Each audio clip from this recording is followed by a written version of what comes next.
Senior Advocate of Nigeria, Mohamed Ndarani, SAN, says retired chief executive officers and directors in MDAs should be investigated before contesting elective offices in the 2027 general elections. Ndarani, who made the call at a news conference in Abuja, said the call was necessary as another set of elections and the accompanying electioneering campaigning are practically around.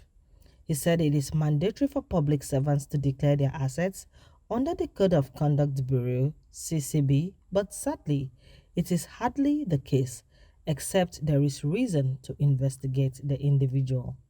People with political ambitions are already beginning to throw their hearts into the ring all the way from the local government tier to the presidency.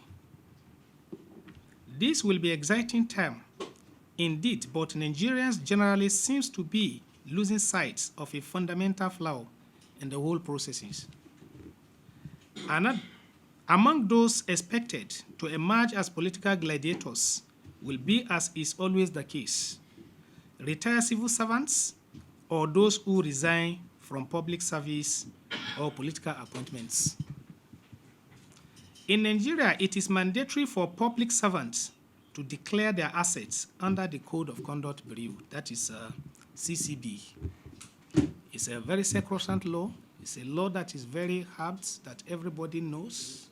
That as a civil servant, you ought to have made a declaration of your asset before being in any public office, and while you exited the office, the Code of Conduct form ought to have been put into practices to ensure your transparencies on what you have gotten, what you have as an asset before you come into the office, and what you have in your form while you left the office.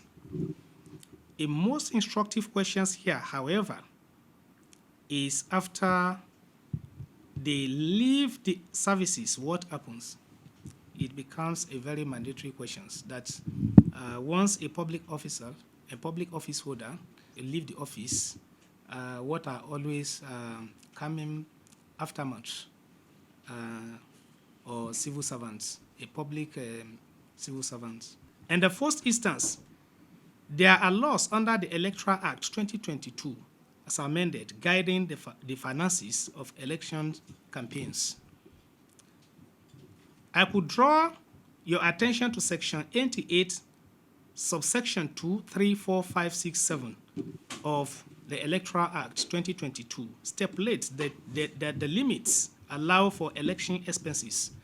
Everybody just pays lip services to these veritable checks and potential block to the activities of corrupt officers.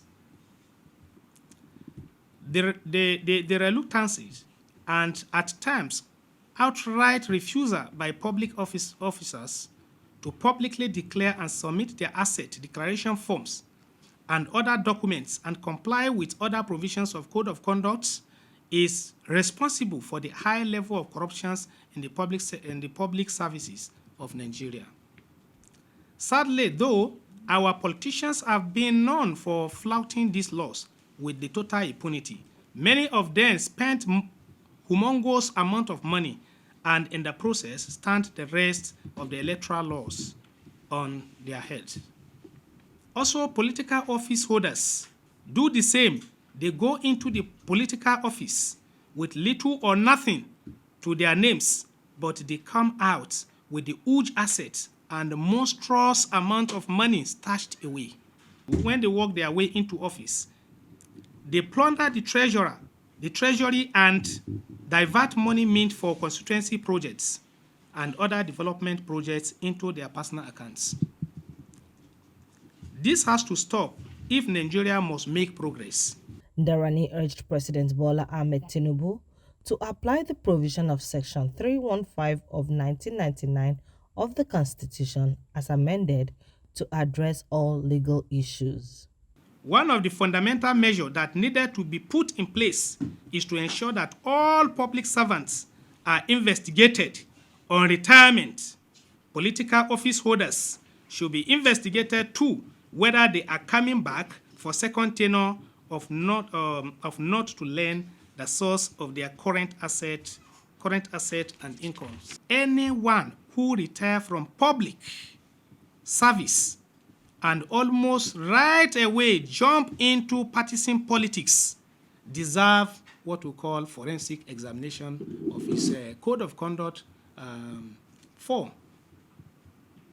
This is particularly necessary given the nature of our society, where people in privileged positions often contrive to escape capability in spite of the long harms of our extant laws of the nations. Retired civil servants should be barred from contesting for any elective position for at least 1 year to give the anti-corruption agencies the opportunity to investigate them and come out with the blueprint as to whether they are capable to contest the offices they are vying for or not.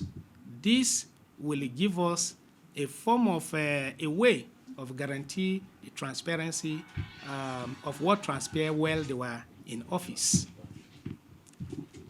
3, all the heads of MDA, ministry department agencies that are retired or have been relieved of their jobs should also be investigated whether they are contesting or not. Corruption remains one of the greatest obstacles to Nigeria's development.